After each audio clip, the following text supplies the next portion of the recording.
السلام عليكم ورحمة الله تعالى وبركاته. الإخوة والأخوات، حياكم الله أينما كنتم خارج أرض الوطن أو داخل أرض الوطن. كنتمنى هذا الفيديو يلقاكم في أحسن الظروف. كنتمنى الأخوات والإخوة الدعم ديالكم. انتم كتعرفوا قناة صوت الإرادة اللي محتاجة السند ديالكم. شكرا لكم يا أحلى متتبعات ويا أحلى متتبعين. والله العظيم الإخوة والأخوات إلا كنحبكم ونموت عليكم بداك التعاليق الزوينة ديالكم، بداك الآراء ديالكم، لأنك تزيدوا تعطيوني قوة، وأنا دائما فخور بكم. وما عمر الظن يخيب ديالكم في قناة صوت الإرادة. وانتم كتعرفوا قناة صوت الإرادة اللي هي دائما الحمد لله كتطلع على مبدأ، ودائما الحمد لله كتطلع بواحد الصوت مرتفع على الله، وعسى أن الرسالة ديالنا توصل، وأن هاد القلوب الضعيفة أو هاد المتسولين الإلكترونيين أن يجبروا في الحال ديالهم ويصحوا في العقول ديالهم ويرجعوا لطريق الصواب. والحمد لله حنا وراءهم والزمان طويل. فانتم ما عليكم إلا الدعم لهاد القناة، ودائما مشكورين. وغادي نتكلموا الإخوة والأخوات في هذه رسالة للعبيد أو واحد الكليكة، البعض اللي هما مازال دايرين يديهم مع هذا الخرباوي، مع هذا الشخص اللي نتوما كتعرفوا دابا الخرجات اللي ولا كيخرج ويتحدث ويتطاول على القضاء النزيه المغربي ديالنا وعلى كاع الجهة المسؤولة. وحنا لا نسمح لأي إنسان كان الإخوة والأخوات، لأن غير باش يفهم الجميع فاحنا مغاربة ومغاربة أحرار، وحنا دائما الشعار الخالد ديالنا الله الوطن الملك.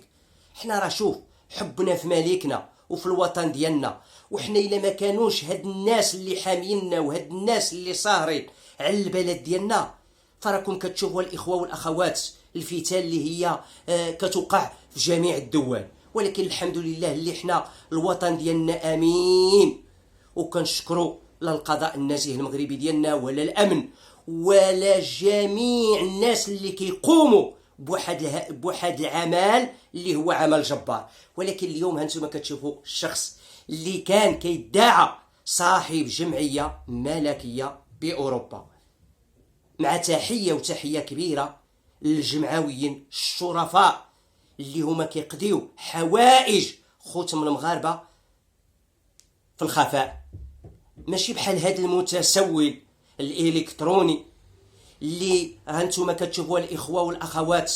ومن بعد تصنت لواحد المباشر اللي جلس الابناء ديالو قال لهم هذه وصيه الى مات يديروا بها الابناء ديالو، وإلا بقى يشوف داك المنكرات اللي كيوصي بها الابناء ديالو يشوفها بالاعين ديالو. اللي قال لهم ملي تكبروا ها من تنتقموا، شوفوا على بغض وعلى حقد في هاد الشخص اللي دائما ما كيمثلش لا الجالية سواء خارج أرض الوطن أو داخل أرض الوطن. لأن هل يعقل الإخوة والأخوات؟ فمني نشوفوا حنا اليوم واحد جاهل وكيطلع يوميا وكينعت بجميع النعوت ناس اللي حنا دائما أكن لهم الاحترام والتقدير، وهو ما خلى ما قال في هذا القاضي ديال مكناس. وحنا دائما ثقة كبيرة عندنا في القضاء، وحنا لا نسمح أبدا حتى توصل الرسالة ديالنا إلى النيابة العامة، وتمنينا أن نتدخل بعجالة، وأن هذا الشخص يكون عبرة لكل من تجبر أو تسولت له نفسه، ويطاول لا على القضاء ولا على الأمن ولا على الدراك ولا على أي جهة معينة. لأن من العادة والتقاليد والتربية ديال المغاربة فهاد الناس دائما كيبقاو تاج فوق الرؤوس ديالنا. ولكن اليوم فمني نسمعوا حنا واحد ضبع اليوتيوب اللي هو كيطلع مباشر على قده بالظلم والتنمر، ويقول كلام او كيقول اشياء اللي هادشي ما كنفهموش وما كنعرفوش وما كيديروش القضاء او اي مسؤول كان. اللي الان اليوم كيتهموا بالرشوه، اللي هو اليوم كيتهموا بانه هو كيقول كيحكم بالظلم، وحنا كنعرفوا القضاء المغربي ديالنا اللي هو نزيه، واي انسان كان مظلوم فالقضاء هو اللي كينصف ويبين الحق ديال المظلوم. ولكن حنا هاد المتسول الالكتروني حنا عارفين هاد الالعاب اللي كيقوم بها، لانه هو حلال عليه وحرام على الاخر. فما عمر هاد السيد سأل نفسه وقال بأن أنا ظالم وظلمت ناس بالتنمر ديالو، مشاو للسجون واليوم أصبحوا وراء القضبان، وكان كيطلع وكيقول لك سيدي بأن هو القضاء نزيه، واليوم تفاجئنا كيقول لك سيدي فهو القضاء ظالم. واش هادشي الإخوة والأخوات ما كتحلوهش بالعقول ديالكم؟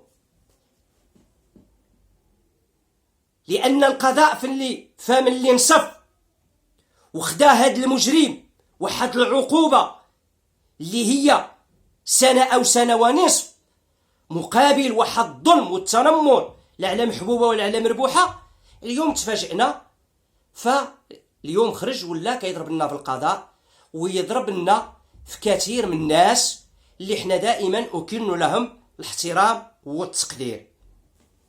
فرسالتي لهاد الناس اللي كيطلعوا كيشجعوا هاد المتنمر وكيصفقوا يقولوا برافو، بالله عليكم انا عندي لكم واحد السؤال، واش نتوما مغاربه احرار؟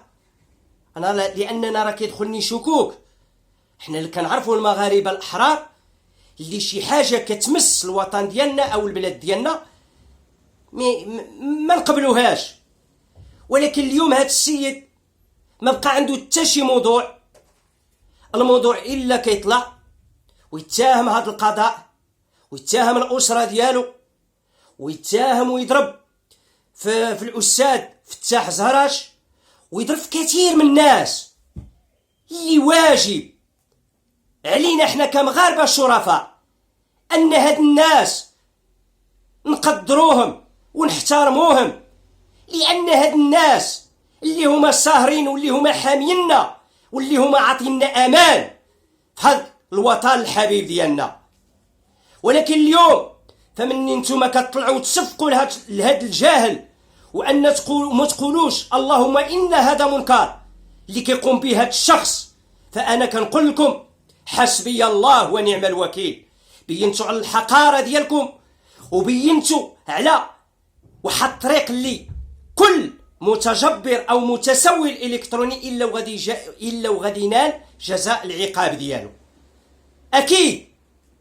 اكيد عندكم تقولوا بان السلطه ما مراقباش هاد التنمر وهاد المآكل اللي اليوم كيروج كبيركم الذي علمكم السحر وانتم كتصفقوا له.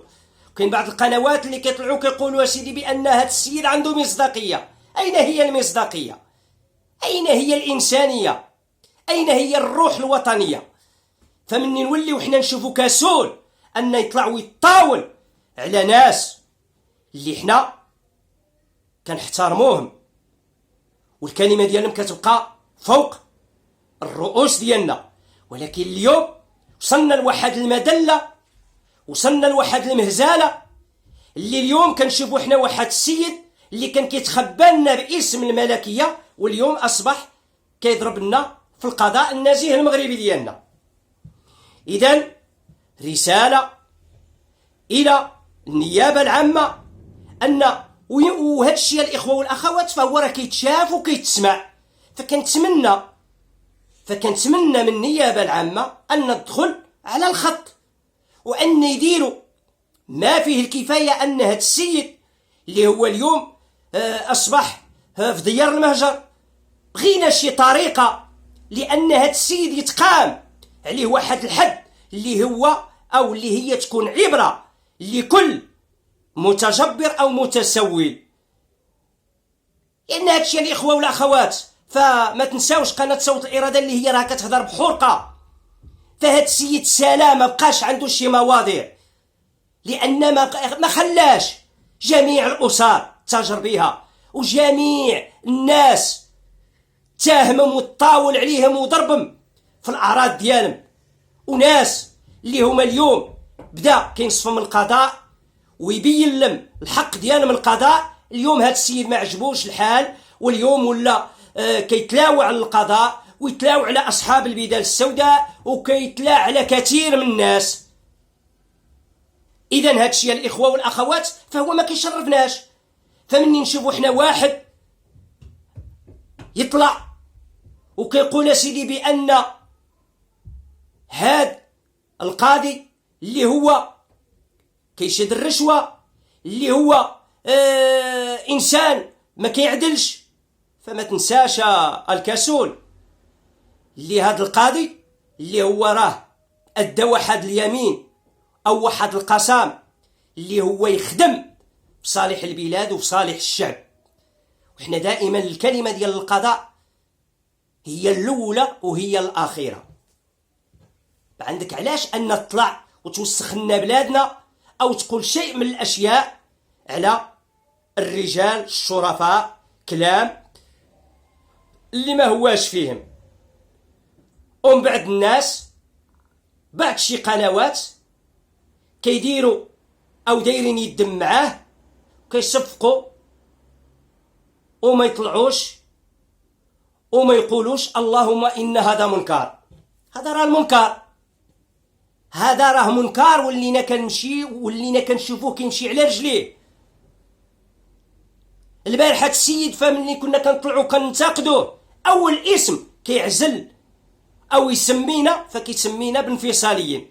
والدليل على هذا دابا هاد السيد مني اليوم ولا اصبح كيضرب لنا في القضاء وفي اصحاب البدال السوداء او كاع في ناس اللي هما حارسين على هذا الوطن او هاد البلاد ديالنا. اذا اليوم الدليل القاطع هاد السيد كيفاش كيبان لكم دابا نتوما كتخبى عنا في الملكيه. وانا من هذا المنبر فغادي نقول لك الروح اللي كتطلع وتهود فينا وفي المغاربه فدائما الشعار الخالد ديالنا الله الوطن الملك، لان هذا هو المبدأ اللي تربينا عليه واللي ربونا عليه الاجداد ديالنا. ماشي تطلع انت وتبقى تتكلم بكلام اللي هو غادي تتعاقب عليه، واكيد غادي تتعاقب عليه. عندك تقول ودي بان انا راني خرجت ارض الوطن فانا راني كسبت واحد الحريه او راني بعت او شوف ان شاء الله على ما قريب فغادي تقدم الى العداله، وكل متسوي الكتروني طاول او قال شيء من الاشياء في شي امور اللي هي في البلاد ديالنا فغادي ينال جزاء العقاب ديالو. خوتي المغاربه الشرفاء كنتمنى انكم تطلعوا وتقولوا اللهم ان هذا منكر، وكنتمنى ان تطلعوا وتقولوا حسبنا الله ونعم الوكيل، لان خوتي هاد السيد هلك عائلات وتنمر على عائلات، وبسبب عائلات طالقوا، وبسبب عائلات اللي هما اصبحوا وراء القضبان. واليوم فمن عطى الكلمه ديالو القضاء بسبب التنمر ديالو، واللي هاد السيد خدا سنه او سنه ونصف ديال العقوبه وتكون له عبره، اليوم ولا كيطلع ويضرب لنا في القضاة. قال لك اسيدي هو القضاة ماشي ما بقاوش نزيهين، لان من نصفوا ناس تنمر عليهم هاد الشخص والتاجر وصور عليهم اموال باهظه، هاد السيد ما عجبوش الحال. والدليل على هذا الاخوه والاخوات هانتوما كتشوفوا التنمر ديالو لا على القضاء ولا على اصحاب البدال السوداء ولا على كثير من الناس. وهذا الكارثه او هاد الخرجات باش كيخرج الاخوه والاخوات فكنتمنى انكم ديروا وقفه رجل واحد، وان هاد المهزله نوقفوا هاد الشخص عن حده. وحنا اكيد هاد الصوت وهاد الرساله ديالنا ما غادي يمشيش اباء منصوره، اكيد وغادي تصنتوا علينا ناس كبار ناس مسؤولين، وغادي يعرفوا بان حبنا على هاد الوطن وحبنا على هاد الناس اللي كيخرج هاد الشخص ويضرب لهم في العرض ديالهم، ويضرب لهم في الزوجات ديالهم، ويضرب لهم في الاولاد ديالهم، وينعتم جميع النعوت. اذا اخوتي المغاربه، السيد اكيد وداك الشيء اللي كتنتظروا فهو ان شاء الله غادي يتحقق، لان كل متسول الا لان شحال من امين كتعمر وشحال من امين كتخلي. ما تنساوش هذا السيد ظالم، وما تنساوش الناس اللي انظلموا فين ما يتفكروا كيقولوا حسبي الله ونعم الوكيل فيه. لان اخوتي خواتاتي، هذا الشيء راه ولا كيضرنا في الخاطر ديالنا، وهذا الشيء راه ما غادي نسكتوش عليه اخوتي حتى يرث الله الارض ومن عليها. القضاء النزيه المغربي ديالنا نزيه، كيبقى خط احمر. اصحاب البدال السوداء كذلك، ومثال الامن الوطني، الدرك الملكي، انا اكن لهم الاحترام والتقدير من هذا المنبر. وهذا المتسول الالكتروني فهو يتجبر ويتطاول على ناس اللي هما اشرف الشرف منه. اذا تحيه وتحيه لخوتي المغاربه من طنجه للقويره، وما نساوش خوتنا الجاليه، تحيه وتحيه من القلب الى القلب. واللي دخل اخوتي ما تنساوناش اللايكات والبارطاج والدعم ديالكم لهذه القناه، لان باش طلع شويه التفاعل، لان صوت الاراده غبر، والسبب الاخوه والاخوات وهو المرض، وهو هاد التنمر وهاد الاشياء الان اللي كنشوفوا وانا ما كتعجبنيش. هذا علاش ما كنطلعش وما كنعطيش الراي ديالي، لان علاش اخوتي هاد الشيء مرضني، وهاد الشيء زاد تسلف لي مواضيع. لان مني كنشوفوا ابو جهل يتحدث بكلام اللي هو لا اساس له من الصحه، فكنقول حسبي الله ونعم الوكيل. اذا اخوتي كنتمنى الدعم ديالكم، والشعار الخالد ديالنا دائما الله الوطن الملك. وتحيه لخوتي المغاربه الشرفاء، وكنتمنى نعيدها ونكررها عفوا. كنتمنى وقفه رجل واحد الاخوه، لان حتى شي مغربي ما غادي يرضى بهذه المهزله اليوم اللي ولا كيخرج بها هاد الكسول. اذا تحيه وتحيه لكم، شكرا لكم، واللايكات اخوتي، لان باش داكشي الكومونتيرات واللايكات ديالكم والدعم لهذه القناه كتعطيني طاقه ايجابيه، ومازال ان شاء الله فغادي نعطيوكم كل ما هو يفيد. لان كاين واحد التنمر كبير على قناه المواطن، وكاين له الاحترام والتقدير، ولا على الاخت سعاد اورغانزا، تحيه لها وتحيه للاخ نبيل الشريف الرجل الطيب. وكاين تنمر على القلاليش باكملهم، ولكن ضروري غادي نطلع ونبقى نشارك معكم حلقات، لان باش غادي نفضح لكم هاد المعتور، او غادي نفضح لكم واحد الكليكه اللي هي اليوم كتنمر على جميع الاسر المغربيه. اذا تحيه وتحيه لكم، والسلام عليكم ورحمه الله تعالى وبركاته.